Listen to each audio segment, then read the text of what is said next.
அண்ணா தேங்க்ஸ்ண்ணா. ஏய் ஜானு, ஜானு நான் பேசுறது தப்பு தான். அதுக்கு என்ன வேணா பண்ணிக்கடி, என்கிட்ட பேசாம மட்டும் இருக்காதுடி.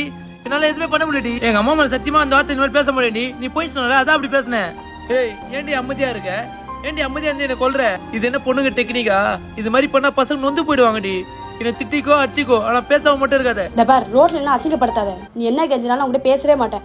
அதே மாதிரி நம்ம 2 பேரும் பேசி எந்த யூஸும் இல்ல. ஏண்டி லூஸ் மாதிரி பேசுற? என்கிட்ட பேச யூஸ் இருக்கணுமா? ஏய் நான் உன் லவர்டி. நீ என் லவர் இல்ல, அண்ணா. ஜானு வெறுப்பேத்துற லூஸ் மாதிரி பேசாத. நான் ஏன்டா வெறுப்பேத்தணும்? நம்ம 2 பேரும் சண்டை போட்டதுனால நம்ம போட்டோ டெலீட் பண்ணிட்டு இருந்தேன். அது எங்க அம்மா பாத்துட்டாங்க. பாத்துட்டு இந்த பையன் யாருன்னு கேட்டாங்க. டேய், எங்க அம்மா என்ன தெரியுமா சொன்னாங்க? நீ தூரத்தை சொந்தம் பெரியம்மா பையனா, நீ அண்ணாவான். ஏய் என்னடி சொல்ற? இந்த பார் வெங்கி, உங்ககிட்ட சண்டை